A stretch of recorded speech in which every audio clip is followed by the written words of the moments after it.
자, 여러분 반갑습니다. 많이 힘드시죠? 피곤하고 힘들고 한데, 그리고 토요일 날, 이 즐거운 날, 이게 뭐 하는 짓일까라고 생각하실 수도 있는데, 더 나은 미래가 있기 때문에 더 나은 삶을 위해서, 그죠? 우리 이렇게 우리의 시간을 멋진 곳에 쓰는 겁니다. 알았죠? 최고가 됩시다. 최선을 다해서 최고가 되는 거. 그게 멋진 거 아닐까 싶어요. 맞죠? 진행하겠습니다.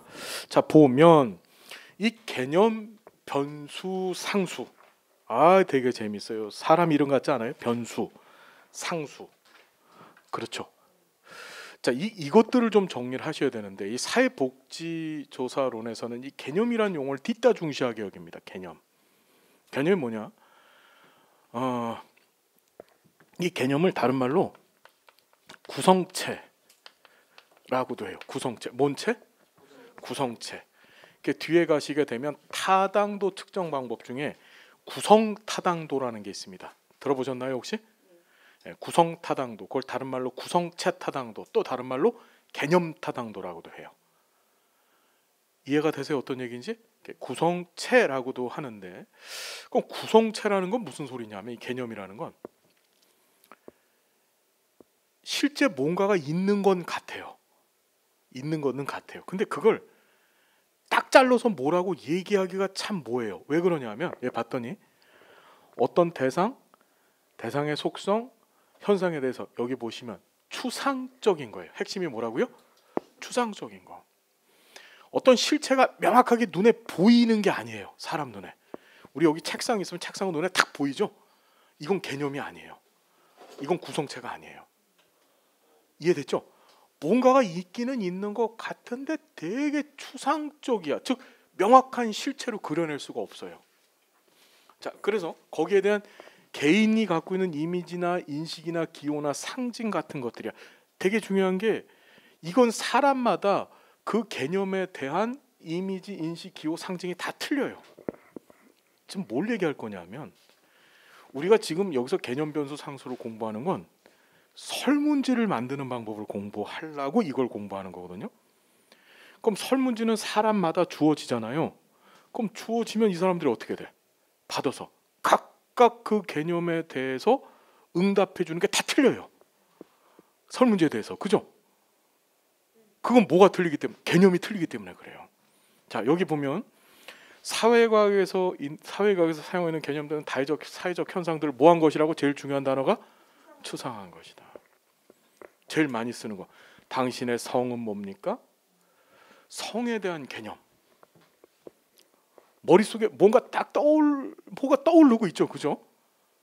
성 하면 생각나는 게 뭐가 있으세요?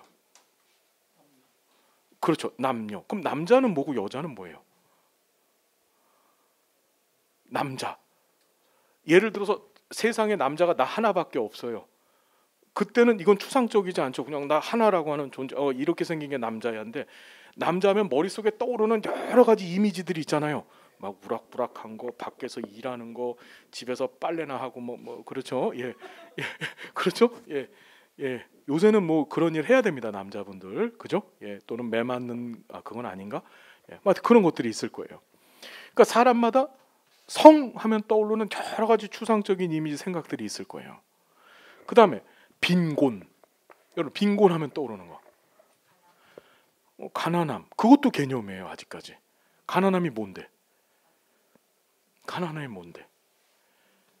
그렇죠? 빈곤도 개념이고 가난함도 개념이에요. 가난도 개념이에요. 그게 뭐라고 딱 떨어져서 우리 눈에 보여지는 게 아니잖아요. 그죠? 그냥 추상적인 거예요. 자, 평등, 사회복지, 자유, 그렇죠? 행복, 사랑, 이런 게 다 개념이에요. 우리가 설문지를 만드는 이유는 그 사람 머릿속에 있는 그 추상적인 개념을 밖으로 끄집어내려고 설문지를 만드는 거예요. 이해되나요? 너는 평등에 대해서 어떻게 생각하니? 그걸 써주잖아. 이해됐죠? 자, 보시면, 자, 개념이 뭔지 감 섰죠? 추상적이라고 하는 것이 가장 중요한 키워드다.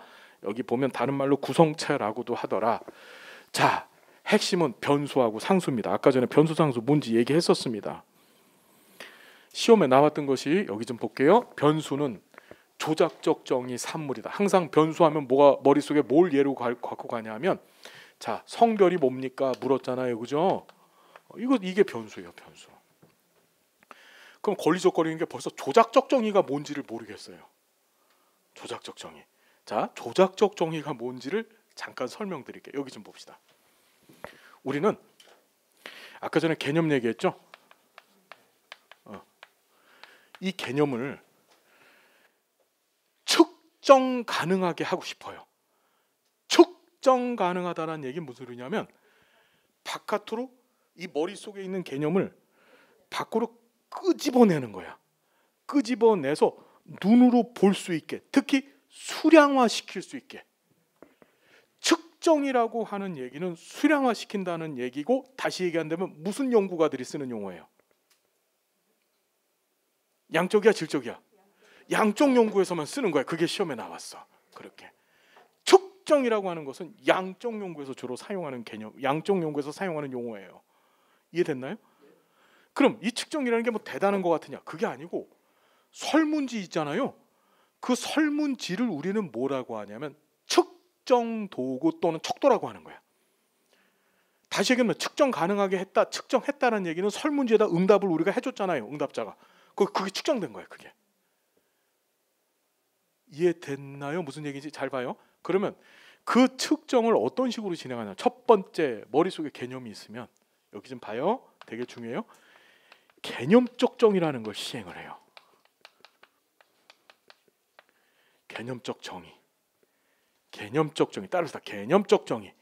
이 순서를 묻는 게 뒤따 잘 나와. 이걸 개념화라고도 하고 명목화 또는 명목적 정의라고도 해요. 이 똑같은 말을 자꾸 물어요. 시험 문제에서. 알았나요? 또는 얘를 사전적 정의라고 해요. 뭔 정의? 말 골 때려 죽겠다. 힘들어 죽겠죠. 여기서 얘기하는 사전은 앞에서 공부하셨던 사전의 개념이 아니고 딕셔너리, 영어 사전, 국어 사전 할 때 그 사전을 얘기하는 거예요. 자, 이게 무슨 소리냐면 개념을 가지고서 맨 처음에 해야 될 일은 우리 사전은 어떻게 생겼냐면 단어가 있죠. 단어가 있으면 그 단어는 뭐뭐이다 이렇게 결론을 내려요. 그죠? 이해됐나요? 그런 식으로 우리가 어떤 단어를 어떤 개념을 가져다 놓고서 이걸 사전적 형태로 정의를 내리는 거야. 예를 들자면 우리 시험에 한번 나왔던 것이 신앙심이라는 거야. 신앙심이 개념이에요. 신앙심이 개념이야. 그렇죠? 이게 추상적인 겁니다. 신앙심 하면 머릿속에 떠오르는 것들이 뭐가 있어요? 종교. 또 그래요. 종교라는 자체도 개념이야. 얘는 추상적이기 때문에 실제로 말로 표현이 안 돼요. 정확히 말로 표현 안 돼. 막 머릿속에 뭐 기도하는 남자도 떠오를 거고, 기도하는 사람도 떠오를 거고, 뭐 또 뭐도 떠오르지? 신앙심하면 떠오르는 게 뭐가 있으세요? 신. 그렇죠. 신에 대한 뭐 이렇게 신을 우러러보는 모습도 주로 이미지로 많이 떠오르거든요. 이게 개념이란 말이에요. 이해됐죠? 그걸 가지고서 뭘 하냐면 개념적 정의, 명목적 정의를 내려버려. 어떻게? 신앙심은 신을 믿는 마음이다. 이런 식으로. 이해되세요? 명목적 정의하는 방법은 수두룩해 안 수두룩해? 얼마든지 내가 그거 조사자가 자신 연구에 맞게끔 얼마든지 명목적 정의, 개념적 정의를 할 수 있어요. 신앙심은 신을 존중하는 것이다. 신을 믿는 것이다. 뭐 신에 대한 바람이다. 그렇죠? 여러 가지 형태로 개념을 뭐해? 개념적 정의해요. 그래놓고 뭐 하느냐? 여기 나오는 조작적 정의를 시작합니다. 뭐라고요, 여러분? 자, 조사론에서 조작적 정의라고 하는 표현, 이걸 다른 말로 조작화라고도 해요. 이 표현이 등장하면, 자, 잘 봅시다. 이게 무슨 조작이란 표현이 등장하면 측정 가능하게 만든다라는 의미예요. 다시 뭐라고요? 이게 무슨 소리냐면, 자, 여기 봐요. 신앙심이 있으면 신앙심을 사전적으로 개념적으로 정의하면 신앙심은 신에 대한 믿음이다 이렇게 만들어 놓고 신에 대한 믿음이다 또는 신에 대한 헌신이다 이래서 내가 신에 대한 헌신이다. 됐죠? 됐죠? 내가 그렇게 개념적 정의를 한 거야 지금. 됐어요? 그걸 어떻게 측정할 것인가 이렇게 하자. 그 종교 기관에 낸 헌금의 액수 헌신하는 거죠. 그럼 액수가 많으면 어떻게 되는 거지? 헌신을 많이 했다라고 볼 수 있는 거야. 또는 그 종교 기관에 예배에 참여한 횟수 이해됐나요? 예배 참여 횟수가 많을수록 적은 사람보다 헌신하는 정도가 더 많다라고 볼 수 있겠죠. 이게 뭐 된 거야? 그게 조작적 정의 된 거야. 그게 이해돼요? 다시 조작적 정의하면 머릿속에 뭐가 떠올라야 돼요? 측정 가능하게 하는 것이다. 됐죠? 그래서 잘 보세요. 이 조작적 정의된 걸 갖고 저 좀 볼게요. 이 조작적 정의되어진 걸 가지고서 우리가 뭘 만드냐? 척도를 만들어요. 뭘 만들어요? 척도가 시험 문제 나올 때는 측정 도구로도 나옵니다. 영어로 스케일이죠. 척도 측정 도구. 그 척도는 뭐냐? 우리 설문지에 있는 문항 하나가 척도예요. 이해됐죠? 그걸 가지고서 뭐하지? 측정을 하는 거예요. 그리고 척도들이 모인 게 설문지가 되는 거예요. 척도들이 모여지면. 이해됐죠? 그 설문지라고 하는 건 결국 척도의 세트예요. 자, 이거 개념적 정의, 조작적 정의, 측정까지의 요 과정을 우리는 뭐라고 하냐면 개념의 구체화 과정. 다시 한번 시작. 구체화 과정이라네요. 잘 나옵니다 시험에. 제일 잘 나오는 형태는 순서를 물어요. 순서를. 개념적 정의, 조작적 정의, 측정. 오케이? 네. 자, 그럼 여기 시험 문제 뭐라고 나왔냐? 변수는 조작적 정의 산물이다 이렇게 나왔어요. 여러분 조작적 정의가 뭐라고? 측정? 가능하게 한 거라죠. 자, 이거지. 성별은 뭡니까? 이거 변수죠? 뭐가 된 거지 지금? 측정? 이게 바로 조작적 정의된 게 변수야. 그 변수들이 다시 한번 변수들을 갖고 우리는 뭐라 그래? 척도라고 하는 거야 그걸. 이해됐어요? 그게 모이면 뭐가 된다고? 척도가 모이면 설문지 되는 거예요. 변수들이 싹 모여서 뭐가 만들어진 거야? 설문지들. 당신 성별 뭡니까? 당신 소득 뭡니까? 당신 종교 뭡니까? 이렇게 묻잖아요. 그죠? 그거 전부 변수죠. 그게 조작적 정의 측정하고 있죠. 그게 모여져서 뭐가 된 거야? 설문지가 된 거예요. 그 시험 문제 되게 어렵게 나왔던 게 변수는 조작적 정의의 산물이다 이렇게 나왔어요. 이걸 다른 말로 표현하면 뭐라고도 할 수 있을까요? 변수는 조작적 정의의 산물이다. 맞죠 여러분? 척도는 조작적 정의 산물이다. 맞아 틀려요? 그것도 맞지. 변수가 척도라니까 지금. 감 썼어 안 썼어? 감 썼어 안 썼어? 이해돼요? 이게 나와서 다 틀렸다. 이게 나와서 계량적으로 수치를 부여하기 위해서 두 가지 이상의 변수값. 이 변수값이 상수예요. 상수. 변수가 되기 위해서는 반드시 두 가지 이상의 상수가 있어야 돼. 변하는 값의 범위가 있어야 된다고. 당신 성별 뭡니까? 남자 여자. 당신 종교 뭡니까? 몬교. 당신 소득은 얼마에 해당하며 얼마. 이해되시나요? 두 가지 이상의 변수값을 갖는 경험적으로 측정한 개념. 즉 개념이 변수값을 갖게 되면 뭐가 된다? 변수가 된다. 자, 변수는 모든 형태의 척도를 활용해서 이 척도는 공부할 거예요. 그러니까 변수가 척도야. 변수가 척도라고. 그래서 척도의 종류에는 명소, 등비 네 가지가 있어요. 우리 공부할 거야 그걸. 알았죠? 변수가 척도라고요. 알았어요? 개념과 변수와의 관계는 몰라도 돼. 이게 한 번 나왔는데 그냥 읽어보세요. 자, 성이라는 개념은 난가요라는 두 개의 변수값으로 구분되기 때문에 변수가 될 수가 있다 없다? 반드시 두 개 이상의 변수값, 즉 상수값이 있어야 되는 거야. 변수값이 상수야. 알았죠? 됐어요? 변수는 반드시 두 개 이상의 변수값을 갖춰줘야 된다.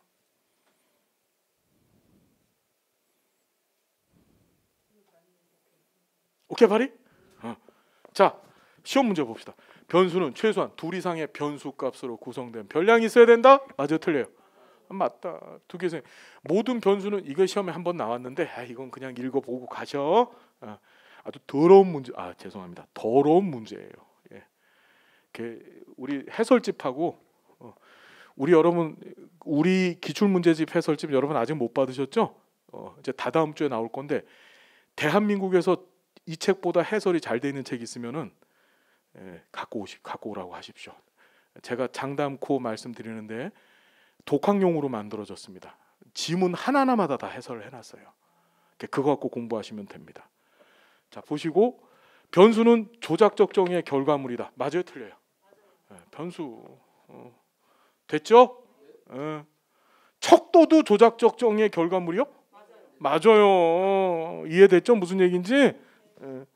자, 상수는 어떤 상황에서도 변하지 않는 값. 남자, 여자 아까 얘기했잖아요. 그러니까 변수의 변수값은 상수로 구성되어 있다. 성이라는 변수는 남과 여라는 상수로 구성되어 있죠? 이해됐나요? 남자, 여자에서는 더 이상 쪼갤 수가 없는 거예요. 남자, 여자에서는 더 이상 쪼갤 수가 없죠? 있나? 없죠? 예. 자, 기능에 따른 변수의 종류 한번 살펴봅시다. 우리 독립변수 아까 전에 뭔지 배웠어요. 핵심은 이거죠. 인과관계 모형 내에서 원인이 되어지는 변수. 오케이? 자, 종속변수는 인과관계 모형 내에서 결과가 되는 변수다. 됐습니까, 여러분? 됐고. 자, 여기 좀 볼게요. 다른 변수에 의존하지만 다른 변수에 영향을 미칠 수 없는 변수를 종속변수라고 한다. 맞아요, 틀려요? 이게 맞는 겁니다. 누구한테 종속돼 있는 거예요? 독립변수한테 종속돼 있는 거예요. 이해됐죠? 영향을 받지만 영향을 미치지는 못하는 거예요. 자, 이제 매개변수 얘기인데 매개변수도 시험에 아주 잘 등장하죠. 얘는 독립변수와 종속변수의 중간에 놓여 두 변수 사이를 연계하는 변수다. 꼬라지가 이렇게 생겼습니다. 자, 독립변수를 x라고 놓고 종속변수를 y라고 놓으면 가운데 이렇게 쏙 들어가요. 매개 중간에 낀 거야. 이해됐죠? 그럼 이 매개변수는 어떻게 하냐면 여기 좀 볼게요. 이 독립변수 입장에서 보면 얘가 이 매개변수가 종속변수가 되고 시간적 우선성, 공별성, 통제성까지. 무슨 말인지 되세요? 시간적으로도 얘가 앞서고 있고 얘가 변하면 얘도 같이 변화되잖아요. 통제돼 있다고 보는 거야, 모형 내에서. 그 다음에 얘가 뭐가 되는 거야? 이 기존의 종속변수는 매개변수 입장에서 보면 종속변수가 되면서 매개변수는 이 종속변수의 무슨 변수? 동식변수가 되는 거예요. 이걸 무슨 변수? 매개변수라고 하더라. 여기 봤더니 자, 독립변수와 종속변수의 중간에 놓여 두 변수를 연계하는 변수. 이때 독립변수의 효과가 매개변수를 거쳐서 종속변수에 가는 거예요. 이케이. 자, 그래서 따라서 매개변수는 독립변수의 결과인 동시에 종속변수 원인. 독립변수의 매개변수가 독립변수의 결과고 동시에 얘에 있어서는 원인 되어지는 거죠. Understand? 오케이. 자, 구조가 독립변수, 매개변수, 종속변수 대 시험 문제 볼게요. 자, 매개변수는 독립변수와 종속변수에게 영향을 미친다. 맞을까 틀릴까요? 매개변수는 누구한테만 영향을 미치고 있어? 그렇지. 종속변수한테는 영향을 미치고 독립변수한테는 영향을 받고 있는 거죠. 아까 전에 미리 배웠지만 독립변수, 종속변수 둘 다 영향 미치는 변수가 누구였었어? 그렇지. 예, 그게 시험에 나왔다. 이해됐죠? 할 수 있겠어요? 자, 그 다음에 독립변수의 결과인 동시에 종속변수의 원인이 되는 변수를 매개변수라고 한다. 이렇게도 나왔다. 할 수 있겠죠? 별거 아니지. 요거만 머릿속에 기억하면 되겠죠. 구조만. 오케이. 분위기 좋습니다. 예. 학교에서 이랬으면 학점을 전부 F로 주는 건데. 자, 그래서 예. 농담입니다. 매개변수가 2개 이상인 연구 모형도 가능하다라는 게 시험 문제 나왔어요. 매개변수가 뒤에 가서 공부하겠지만 얘를 통제변수로 사용을 합니다. 통제변수가 뭔지는 말씀드릴게요. 뒤에 가서. 그래서 의도적으로 모형을 설계할 때 매개변수 집어넣어요. 집어넣었다 얘를 쓱 하고 빼는데도 불구하고 인과관계가 남아있어요. 그러있으면 내가 설정해놨던 독립변수와 종속변수 간에 그 기능이 확실하군. 이걸 감별해내는 걸 통제 변수라고 하는데 그 통제 변수 안에 의도적으로 매개 변수를 집어넣더라. 그건 뒤에 가서 다시 한번 볼 겁니다. 모든 특정 사용될 수 있다. 자, 여기 볼게요. 이게 시험에 나왔던 지문이에요. 노인의 사회 참여가 높을수록 자아존중감이 향상되고 자아존중감의 향상으로 생활 만족도 높아진다. 꼴이 이렇게 생겼죠. 노인의 사회 참여, 자아존중감, 생활 만족도. 그러면 노인의 사회 참여는 무슨 변수? 독립 변수고 자아존중감이 매개 변수가 돼서 독립 변수의 결과가 되어지고 종속 변수의 원인이 되어지는 꼴이 되는 거죠. 그래서 시험에 나올 때 요 지문을 주어지고 여기서 매개 변수가 뭐냐, 독립 변수가 뭐냐, 종속 변수가 뭐냐를 찾는 문제가 등장했다. 할 수 있겠어요, 없겠어요? 할 수 있다. 어렵지 않죠? 자, 이제 조절 변수입니다. 우리 시험에 한 18회 정도까지는 압도적으로 다른 문제는 나오지도 않고 조절 변수만 나왔었어요. 그래서 어떤 얘기를 했냐면 그냥 시험 문제에 응답 범주에 조절 변수 있으면 그거 찍으세요라고 얘기를 했었었는데 이제 19, 20회 때 그 판도가 바뀌었어요. 무슨 얘기인지 알겠죠? 자, 조절 변수는 뭐냐? 우리 옛날에 텔레비전들은 지금도 그렇지 리모컨 갖고서 소리를 늘리고 줄이고 하죠. 그게 조절이야. 조절이야. 볼륨을 늘었다 줄였다 하는 게 조절이야. 그럼 이게 뭐냐? 여기 볼게요. 독립 변수가 종속 변수에 미치는 효과에 자 동그라미 강도를 조절한다. 뭘 조절한다? 강도를 조절한다. 강도. 다른 거 조절하는 게 아니고 독립 변수가 종속 변수에 미치는 효과의 강도를 조절해. 늘었다 줄였다 하는 거예요. 그게 뭐냐? 자 중간에서 조절의 변수에 따라 독립 변수와 종속 변수의 관계 정도가 달라지는데 조절 변수가 존재할 때만 독립 변수와 종속 변수 간의 이론적 관계가 성립하지만 독립 변수와 조절 변수 간의 인과관계가 있을 필요는 없다. 뭔 소리냐면 인과관계 독립 변수 조절 변수가 매개 변수처럼 원인이 되어질 필요는 없다라고 하는 거야. 종속 변수에 있어서. 이거는 어려운 얘기라서 한번 보시고 그냥 넘어가시고 조절 변수는 독립 변수가 종속 변수에 미치는 영향을 조절하는 반면 매개 변수는 독립 변수의 영향을 받아 이를 종속 변수에 전달한다. 자, 얘는 조절한다 그랬어. 자, 여기 보면 이것도 시험에 나온 건데 연령의 많고 적음에 따라서 지역사회 응집력의 거주기간이 미치는 영향력은 다를 것이다. 그렇죠. 여기서 독립 변수를 찾아봐요. 이 문제가 나왔었을 때 발가락 한 번 또 뒤집혔었어요. 요 지문이 나왔었어요. 왜 뒤집혔냐면 우리는 항상 지문 가운데 앞에 있는 건 독립 변수, 뒤에 있는 건 종속 변수라고 생각하거든요. 그걸 노리고 문제를 낸 거예요. 여기를 봤더니 지역사회 응집력에 거주기간이 미치는 영향력이라고 얘기했죠. 우리가 문제를 쉽게 풀려면은 거주기간이 지역사회 응집력에 미치는 영향력 이러면 쉽게 풀 거야. 이해됐죠? 그걸 노리고 일부러 이렇게 출제를 한 거예요. 그러니까 여기 보면 지역사회 응집력에 거주기간이 미치는 영향력이라고 했으니까 독립변수가 뭐가 되는 거예요? 거주기간, 주어가 독립변수가 되는 거고 지역사회 응집력이 종속변수가 되는 거죠. 근데 여기에 연령의 많고 적음이라는 것이 조절변수가 돼. 연령이. 뭔 소리냐 하면 이런 거지.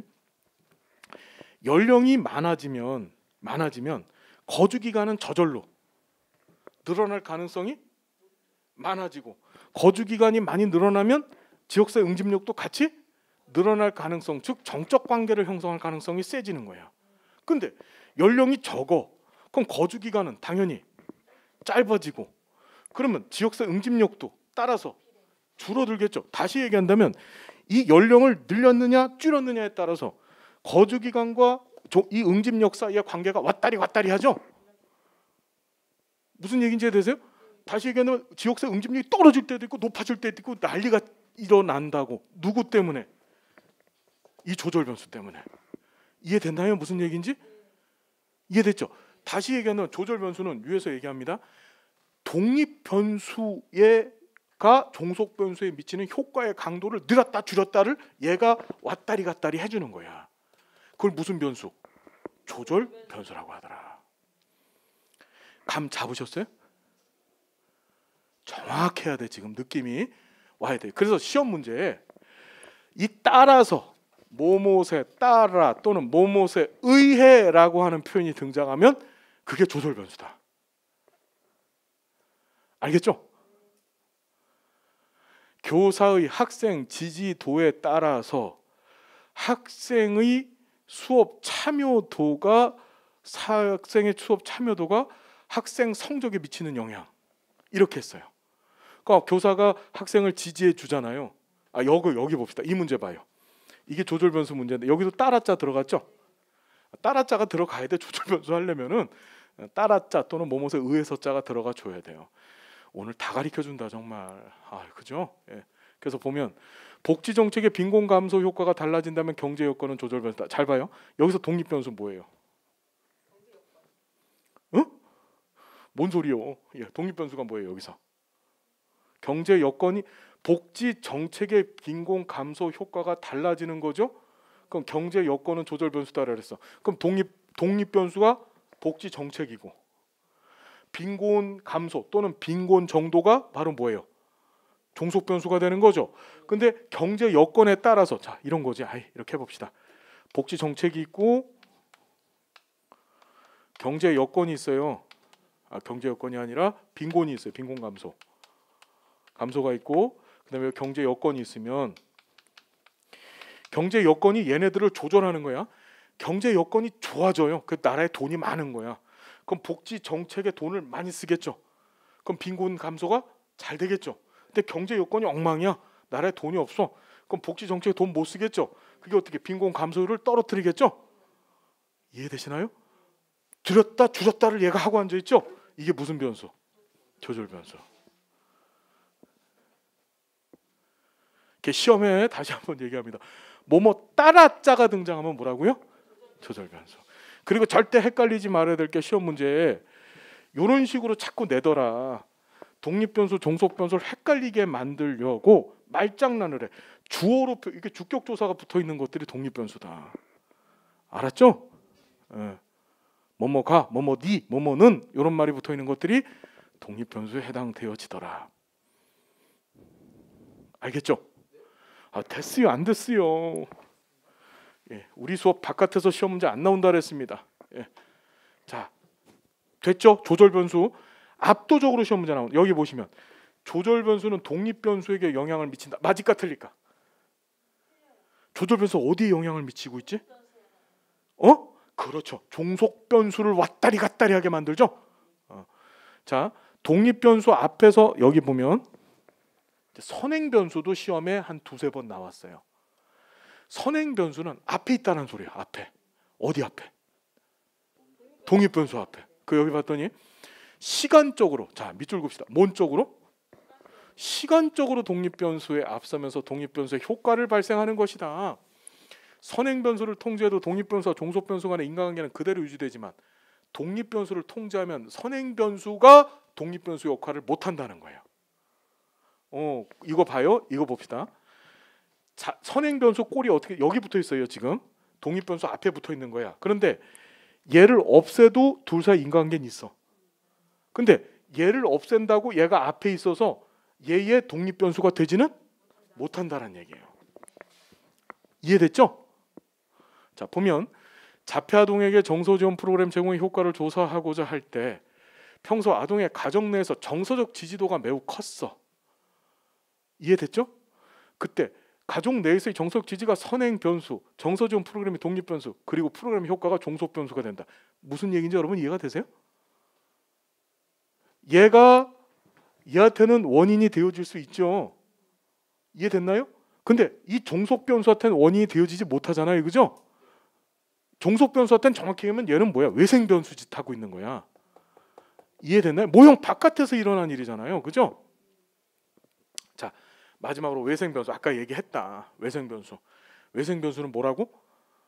모형 바깥에서 휙 하고 생겨나서 관계가 없는데 마치 있는 것처럼 보여지게 만드는 변수. 그걸 외생 변수라 그랬다.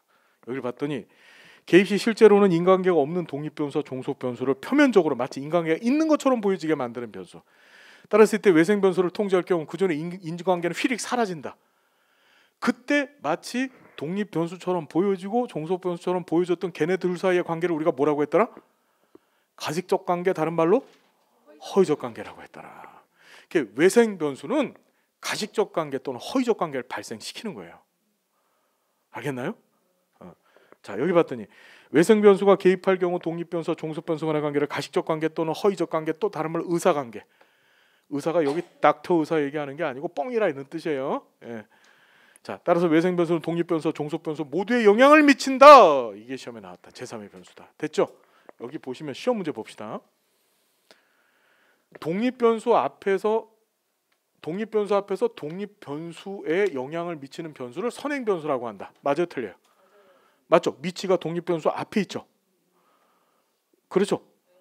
종속 변수 앞에서 종속 변수에 영향을 미치는 원인이 되어지는 변수는 뭐죠? 조절 변수가 아니지요. 무슨 변수죠? 조절 변수가 있고 조절 변수 앞에서 얘한테 영향을 주고 있는 거야. 독립 변수이거나 또는 선행 변수가 아니라 매개 변수지. 매개 변수죠? 독립 변수, 종속 변수 가운데 껴서 얘한테 영향 주고 있잖아. 매개 변수. 오케이? 네. 이 구조를 머릿속에다 꼭꼭 담아 두셔야 돼. 알았어요? 자, 여기 봤더니 선행 변수를 통제해도 독립 변수와 종속 변수 간의 관계는 유지된다, 안 된다? 된다. 됐죠? 선행 변수는 있어도 되고 없어도 된다. 자, 5번 보면 여기 볼게요. 외생 변수는 독립 변수와 종속 변수 간의 관계를 대안적으로 설명할 수 있다. 이렇게 나왔어요. 맞아요? 틀려요? 맞습니다. 왜 그렇지? 실제로 외생 변수가 무슨 역할을 하고 있는 거야? 외생 변수가 진짜 독립 변수예요. 모형을 구성을 할 때 기존 독립 변수 빼버리고 그 자리에다 외생 변수를 집어넣으면 인과관계가 턱 하고 성립이 되는 거죠. 그래서 대안적으로 설명 가능할 수 있다. 요렇게 출제가 된다. 오케이 발이 할 수 있다. 시험에 대안적이란 말 등장하면 나 외생 변수군 요렇게 갖고 가셔도 돼요. 알겠나요? 오케이. 자, 6번 재밌는 문제 한번 풀어봅시다. 또래 관계 증진 프로그램이 결혼 이민자 가정 자녀들의 자아 정체감에 미치는 영향을 평가하는 연구를 실시하고자 한다. 이때 자아 정체감의 차이를 불러올 수 있는 부모의 사회 경제적 지위는 외생 변수다. 이랬어요. 뭔 소리까? 자, 이런 문제가 나면 빨리 독립 변수, 종속 변수 빨리 찾아야 되는 거예요. 독립 변수가 뭐야? 또래 관계 증진 프로그램이죠. 프로그램이 자녀들의 자아 정체감, 이게 종속 변수죠. 이게 모형을 이렇게 만든 거야. 그렇죠? 그런데 이 차이를 불러리 부모의 사회 경제적 지위가 요 바깥에 있어요. 모형 안에서는 프로그램이 자아 정체감을 만드는 데로 모형을 만들었잖아요. 근데 바깥에 있는 사회 정체감이 사회 경제적 지위가 어디에 영향 주고 있어? 자아 정체감에 영향을 주고 있죠. 이해되시나요? 그러니 얘는 뭐가 되는 거야? 외생 변수가 되는 거예요. 외생 변수가. 그때 이 자아 정체감은 뭐라 그랬지? 내생 변수라 그랬죠. 내생 변수. 외생 변수에 의해서 만들어진 종속 변수를 우린 뭐라고 하더라? 내생 변수라고 하더라. 할 수 있겠죠? 머리가 막 복잡해집니다. 그죠? 교재 완벽히 여러분 걸로 만드셔야 돼요. 자, 독립 변수와 종속 변수 모두에게 영향을 미치는 제3의 변수를 외생 변수라고 이렇게 나왔다고 그죠? 독립 변수, 종속 변수를 다 박살을 내놓는다 그랬어요. 얘는. 그래서 모두한테 영향을 미치는 거야. 종속 변수한테만 영향을 미치는 제3의 변수는 영향을 미치는 그게 매개 변수. 온도이 스탠드? 예, 오케이 말이. 자, 넘어갑니다. 자, 여기 보면 외생 변수는 인간계 모형 내 독립 변수 이외 인간경 모형 밖에서 종속 변수에 영향을 미치는 변수다. 그죠? 맞죠? 인간계 모형 바깥에서 종속 변수에 영향을 미치죠? 즉 외생 변수는 실제 종속 변수를 발생시킨 원인이 되므로 독립 변수와 종속 변수 간의 관계를 뭘로 설명할 수 있다? 대안적으로 설명해 줄 수 있는 거야. 실제 원인이야 얘를 원래 내가 인간계 모형 내에 세워놨던 독립 변수를 빼버리고 그 자리에다 이 외생 변수를 집어넣으면 어떻게? 인간계가 휘용 하고 생겨나는 거예요. 다시 한번 시험에 대안적 설명이란 표현 등장하면 아하 너 외생 변수군 이렇게 자꾸 가시는 거야. 알겠죠? 자, 시험 문제 한번 볼까요? 시험 문제가 아니라 여성 직원들이 많을수록 복지관 이용자 수가 증가한다는 가설을 검증할 때, 자 독립 변수는 뭐죠? 여성 직원들의 숫자가 독립 변수가 되는 거고 이용자 수가 종속 변수가 되는 거죠. 이렇게 모형이 만들어진 거예요. 직원들의 친절도 역시 이용자 수에 영향을 미친다. 그럼 친절도가 어디 있어? 바깥에 있는 거죠. 직원의 친절도가 외생 변수가 된다. 이때 외생 변수인 친절도를 통제하게 되면 이걸 없애는 순간에 인간관계는 사라지고 이때 둘 사이의 관계가 뭐가 돼? 가식적 관계가 돼버리는 거예요. 그러니까 내가 이게 무슨 소리냐면 여성 직원들이 남자 직원보다 친절하잖아. 보기도 좋고 그죠? 이해됐나요?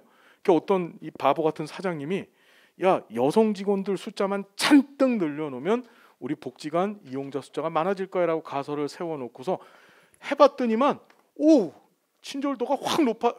저 친절도가 아니라 여성 직원들 많이 됐지만 이용자 수가 막 늘어나는 거야. 그래서 야 여자 직원만 뽑아 이랬는데 여자 직원을 뽑기 시작했더니 이 은 바다 같은 사람들이 자꾸 들어오는 거예요. 무슨 말인지 되셨죠? 보험 처리하려고 사람들을 전부 다 그런 분들이 자꾸 들어와서 하게 되면 그 사람은 친절도가 없겠죠. 그렇죠. 그래서 실제 얘가 독립 변수야 아니야. 실제 독립 변수는 얘야. 친절도가 남자 직원을 뽑건 여자 직원을 뽑건 상관없이 직원이 친절하면 숫자가 늘어나는 거라고. 그죠? 이게 외생 변수다. 그러니까 이 둘의 인간관계는 있어요, 없어요? 얘하고 얘 사이의 인간관계는 없는 거죠. 그때 이가 외생 변수라는 거예요. 외생 변수 확실히 감 잡으셨죠? 자, 내생 변수가 18회 때 나왔어요. 이거 나와가지고 처음 들어보는 건데 막 난리 부르스를 쳤어요. 외생 변수는 자 봐요. 인간관계 모형 밖에서 외생 변수에 의해서 발생한 결과 변수다. 어려운 얘기 아니죠? 여기 시험 문제 나왔던 게 가정폭력이 피해 여성의 우울증에 미치는 영향은 여성이 맺고 있는 사회적 네트워크의 수준에 따라 달라진다. 자, 한번 봐봐. 이 문제를 가만히 풀어보면요. 독립 변수 뭐죠? 가정폭력. 종속 변수는 여성의 우울증이에요. 자, 그런데 사회적 네트워크 수준에 따라 달라진다 해서 따라자 붙었어. 그럼 이게 뭐예요? 사회적 네트워크가. 이게 조절 변수예요. 사회적 네트워크가 조절 변수예요. 됐죠? 됐죠?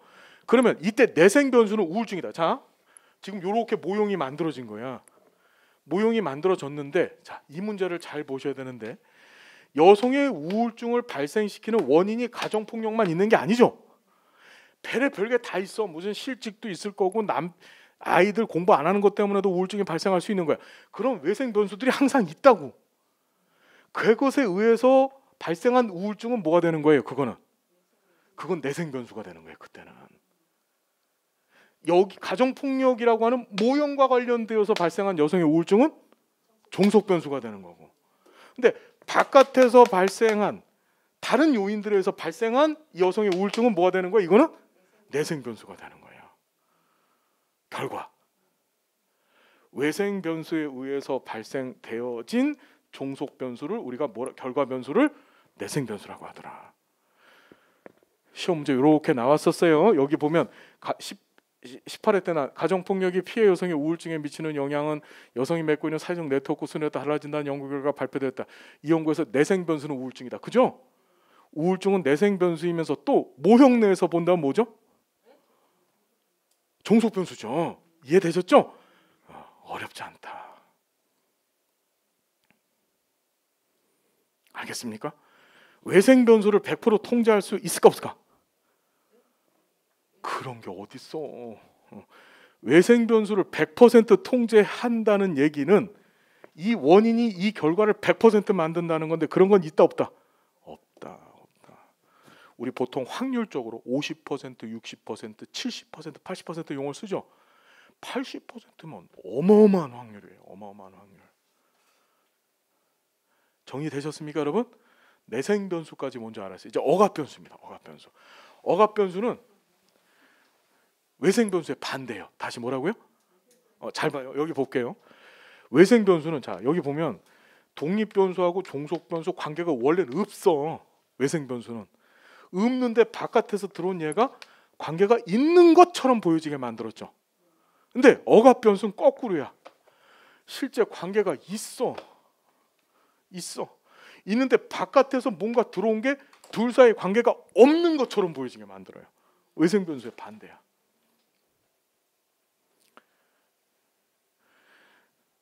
남편과 아내가 사랑을 정말 하고 있어요. 근데 시집살이를 하면서 시어머니가 자꾸 눈치를 주니까, 옛날 시어머니들은 그랬잖아, 그죠? 예, 눈치를 주니까 서로 사랑하는 표현을 하지 못하는 거야. 시어머니에 의해서 사랑을 억압당하고 있어. 억압변수야. 다시 한번, 외생변수, 관계가 없는데 있는 것처럼 보여지게 만드는 거. 그런데 억압변수는 관계가 원래는 있는데 없는 것처럼 보여지게 만들어요. 여기 볼게요. 외생변수의 반대견, 실제로는 인간관계가 성립하는 독립변수와 종속변수 간에 마치 인간관계가 성립되지 않는 것처럼 보여지게 만든다. 그럼 얘는 거꾸로, 외생변수는 쓱 하고 없애는 순간에 둘 사이 인간관계가 확 하고 사라져버리죠. 근데 얘는 쓱 하고 없애는 순간에 인간관계가 평 하고 나타나요. 억압변수는. 무슨 말인지 알겠나요? 자, 볼게요. 여기 보면 이때 억압변수가 개입하면 그 관계를 가식적 연관계, 다시 무슨 관계요? 우리 아까 전에 외생변수가 끼어들면 허위적 관계 또는 가식적 관계라 그랬죠. 자, 저 잠깐 볼게요. 여기 잠깐 보겠습니다. 통계학에서 0이라고 하는 표현은 nothing, 없다라는 뜻입니다. 아예 존재하지 않는다. 아예 존재하지 않는다. 이 0을 3번 듣습니다. 우리 시험에서 언제 듣냐면 가식적 연관계에서 한 번 듣고, 두 번째는 절대 0점이라는 것이 있고, 세 번째는 연가설이 있습니다. 자, 0을 몇 번 듣는다고요? 3번 들어요. 3번. 통계학에서 사용하는 0이라고 하는 건 없다라는 뜻이에요. 없다. 자, 그럼 가식적 연관계라는 건 뭐야? 가식적이지 않다라는 뜻이에요. 그 다음에 절대 0점이라는 건 아예 존재하지 않는다, 않는 숫자다, 않는 값이다, 이런 뜻이야. 연가설이라는 건 관계, 가설이라는 건 독립변수와 종속변수 간의 관계를 잠정적으로 진술한 건데, 그 독립변수와 종속변수 간의 관계가 없다, 그게 연가설이에요. 자, 0이 들어간 게 몇 번 나온다고요? 3번. 가식적 연관계, 절대 0점, 연가설. 이해되셨어요? 이 0이라는 건 nothing, 없다라는 의미다. 재밌죠? 자, 그러면 얘는 뭐야? 가식적 연관계라는 건 우리 가식적이지 않아, 이런 뜻이죠? 관계가 있다는 뜻이에요. 여기 볼게요. 얘가 나와 있는데, 일반적으로 교육 수준과 소득 사이에서는 인간관계가 존재한다. 하지만 연령이라고 하는 변수가 교육 수준과 소득에 영향을 미쳐서 연령이 높을수록 교육 수준은 낮고 소득 수준은 높을 수 있다. 이 경우 연령이 억압 변수가 된다. 이때 억압 변수를 통제하게 되면 교육 수준과 소득 수준 사이에 인간관계가 나타나고, 이를 가식적 연관계라고 한다. 뭔 소리냐면, 자, 내가 연구를 시작한 거예요. 연구를 시작했는데 어떻게 연구를 시작했냐면, 자, 학력, 교육 수준, 학력과 소득 수준의 관계를 모형을 딱 수립했어요. 학력이 독립변수, 소득 수준이 종속변수. 일반적으로 학력 수준이 높을수록 소득도 높아지는 게 정상적이죠. 에? 근데 조사를 해봤더니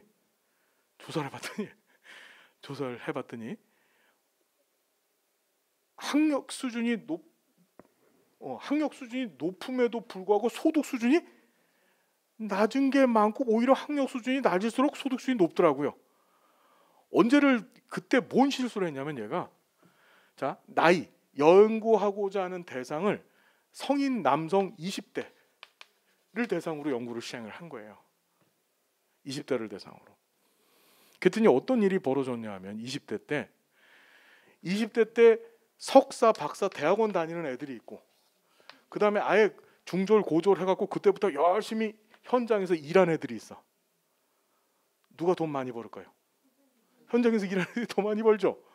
무슨 말인지 되세요? 다시 얘기한다면, 분명히 둘 사이 인간관계는 있음에도 불구하고 뭐가 꼈어?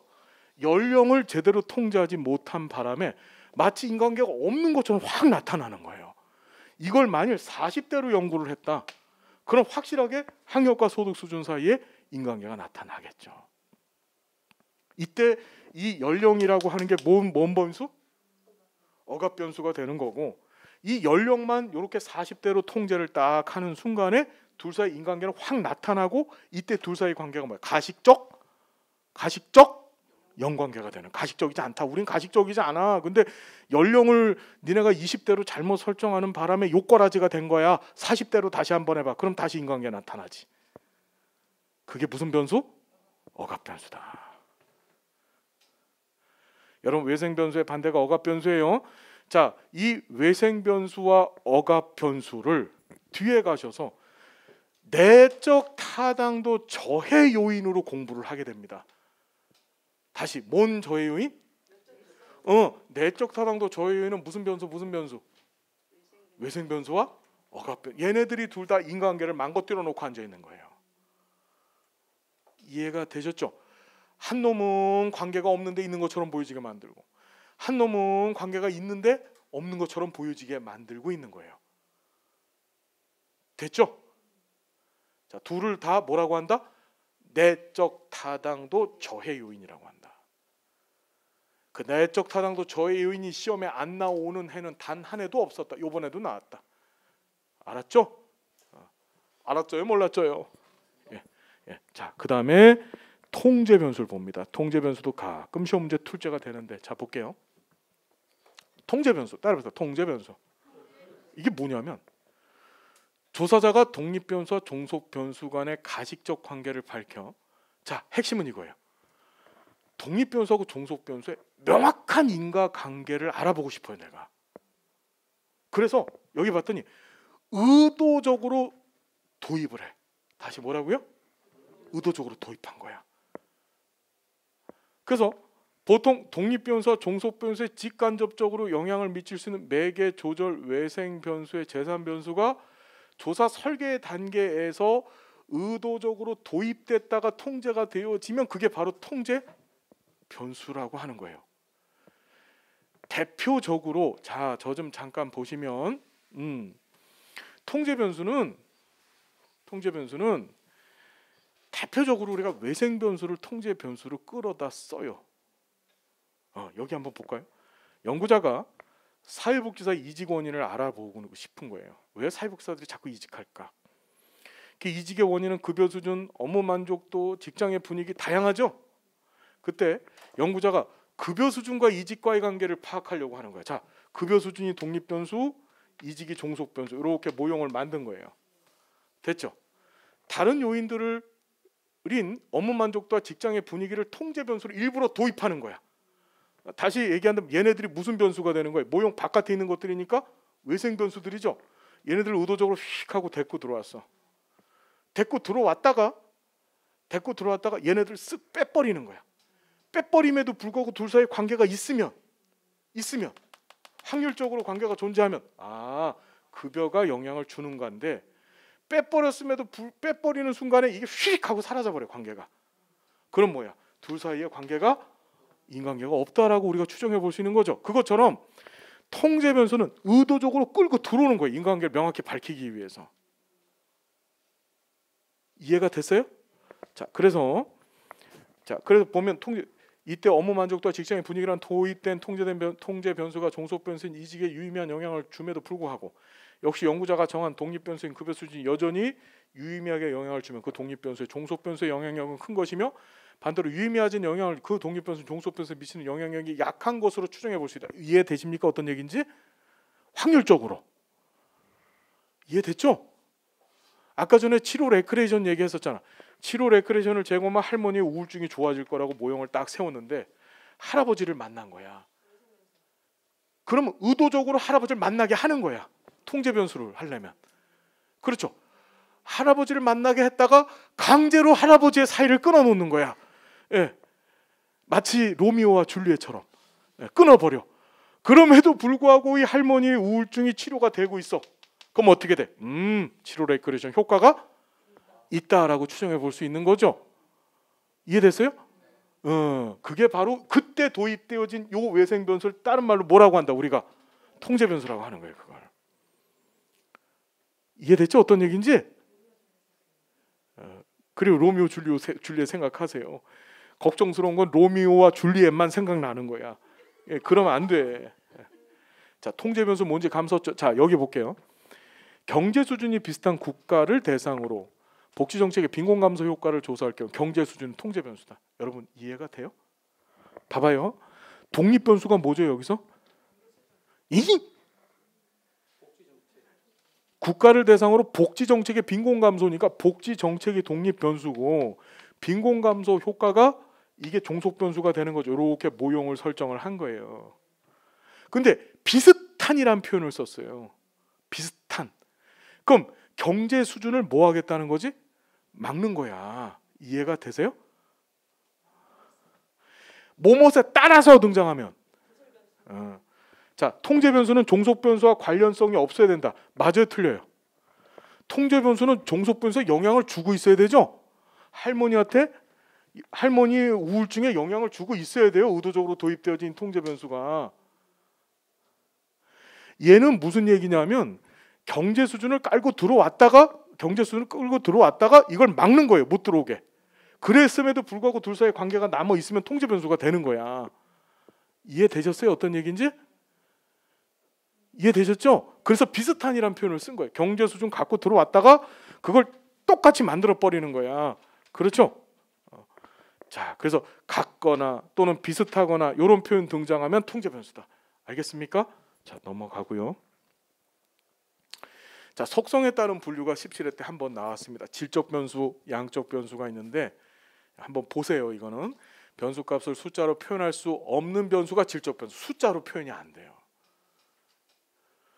지금 몇 개 범주를 정해놓고 측정하는 건데 뭐 성별 숫자로 안 나오죠?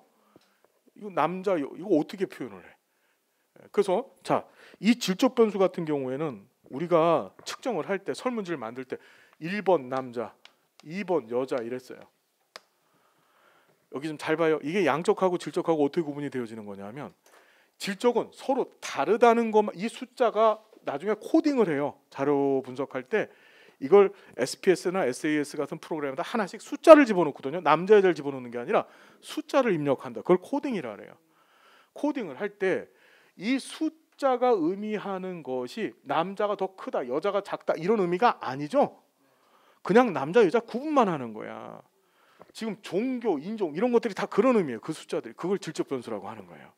반면에 키, 몸무게, 소득 이런 것들은 양적 변수라고 해서 당신 10kg다, 20kg다, 30kg다 1번, 2번, 3번 했잖아요. 30kg가 20kg보다 10kg 더 많죠? 그게 바로 양적 변수예요. 자, 얘는 시험에 안 나왔고요. 이산 변수, 연속 변수. 자, 간격 이산이라는 말 들어보셨어요? 예. 이산, 정조 임금의 호가 아니고요. 이산이라는 말은 우리 숫자 있잖아요. 숫자. 숫자를 보면 양의 정수, 영음의 정수 이걸 묶어갖고 정수라고 하고 그 정수에다가 정수가 아닌 유리수를 더해서 그걸 유리수라고 하고 그러니까 정수와 정수가 아닌 유리수를 묶어서 유리수라고 하고 유리수에 무리수를 더해서 그걸 실수라고 하죠. 실수라고 하는 것과 유리수의 차이점은 뭐예요? 실수는 틈새가 있어 없어? 틈새가 없죠. 즉 이 안에 어떤 틈도 존재하지 않는 건데 유리수까지는 뭐 하는 거죠? 틈새가 존재하는 거죠. 이산은 흩어져 있다는 뜻이에요. 흩어져 있다. 즉 측정에 있어서 흩어져 있다, 틈새가 있다는 뜻이고 연속은 흩어져 있지 않다는 건데 그냥 딴 거 보지 마시고 요거만 보면 돼. 명목, 서열. 다시 명목, 서열은 이산이다. 이렇게만 기억합시다. 등간 비율은 연속이다. 됐죠? 됐죠? 자, 관측하고 잠재 변수가 한 번 딱 시험 문제 나왔었는데 여기 볼게요. 여기 좀 볼게요. 여러분, 관측 변수는 직접적으로 관찰 또는 측정이 가능한 변수. 주로 행동들이죠. 행동, 보여지는 행동들. 그걸 관측 변수라 그래요. 여기 봤더니 자원봉사 활동을 한 횟수, 기부한 금품의 액수, 이거 눈으로 확 보여지죠. 이걸 관측 변수라고 하고 아까 전에 우리가 개념 얘기하면서 개념을 구성체라 그랬었어. 그죠? 그죠? 그래서 이건 잠재 변수라고 합니다. 직접적 관찰 또는 측정되지 않아요. 그래서 보시고 추상적 개념 따라서 관측 변수에서 간접적으로 측정이 되는 거야. 그걸 뭐라고? 잠재 변수를 하래요. 봤더니 이타심이라고 하는 잠재 변수는 자원봉사 활동을 한 횟수로 측정하는 거야. 그죠? 횟수가 많으면 이타심이 개념이죠. 개념, 구성체. 이해됐나요? 그걸 하기 위해서 조작적 정의하는 거야. 이렇게 다시 얘기한다면 잠재 변수는 조작적 정의를 통해서 측정하는 거예요. 알겠어요? 무슨 얘기인지? 이타심이라는 걸 도대체 어떻게 측정할 거야? 그럼 얘가 자원봉사 활동을 한 거를 하거나 또는 기부금품을 많이 내거나 이런 걸 갖고 측정을 해야 되겠죠. 그걸 잠재 변수라고 하더라. 개념을 측정하는, 개념을 뜻하는 변수다. 그래서 여기 보면 변수란 직접 관찰할 수 있는 것들만 측정한 것이다. 맞아요, 틀려요? 자, 시험 문제에 이렇게 만자 등장하잖아요. 99% 틀린 거예요. 알았죠? 만자 등장하면 틀렸다라고 그냥 보고 가요. 그래서 직접 관찰할 수 있는 것은 무슨 변수? 관측 변수. 됐죠? 근데 그렇지 않고 관찰할 수 없는 구성체 또는 개념을 측정할 수도 있죠. 그게 잠재 변수라 그랬죠. 이해가 되십니까, 여러분? 그렇게 시험 문제죠. 변수는 연속형 또는 비연속형으로 측정될 수 있다. 그게 2, 3변수, 연속변수 얘기하는 거죠. 연속적으로 측정할 수 있는 게 연속변수. 비연속적으로 측정할 수 있는 것이 2, 3변수. 오케이? 자, 됐다. 변수 안의 관계, 양관계, 우리 자 정관계, 부관계 아까 했다, 그죠? 했다. 양상, 그죠? 근데 여기 보면 크기가 있어. 완전관계, 영관계. 자, 완전관계는 독립변수의 값이 완전하게 종속변수의 값을 결정하는 경우다. 즉 무슨 소리지? 치료 레크레이션 제공을 하면 100% 할머니 우울증이 좋아지는 거야. 그걸 무슨 관계? 완전관계. 영관계는 변수들 간의 인관계가 전혀 존재하지 않는 거야. 치료 레크레이션을 제공했음에도 불구하고 할머니 우울증은 전혀 좋아지지 않았어. 인관계 성립이 아예 안 되는 걸 얘기하는 거죠. 근데 봤더니 여기 봐요. 확률적으로 대부분의 조사들은 완전관계와 영관계 사이에 존재하는 겁니다. 100%란 개념이 없어요. 완전관계, 영관계 뭔지 아시겠죠? 예, 정리되셨어요? 다 시험에 나온 것들. 제대로 공부하고 갑시다. 알았죠? 조사론이 어렵다고 하는 이유는 상식적 접근이 안 돼서 그래요. 실천론이 쉬운 이유는 상식적 접근이 돼서 그래요. 아시겠나요? 그럼 상식적 접근이 안 되는 건 방법 그냥 잘 공부하면 됩니다. 그래서 그것이 나의 상식이 되면 되는 거야. 상식이 별건가요? 커먼 센스. 내가 내 거화 시키면 상식 되는 거예요. 나의 상식. 알았죠? 자, 우리 해낼 수 있습니다. 넘어갑니다. 가설 설정. 이제 가설 나오는데 여기서부터 잠깐 쉬었다가 계속 진행하겠습니다. 여러분 고생 많으셨고요. 다음 시간 또 행복한 모습을 만나 뵙겠습니다. 고맙습니다.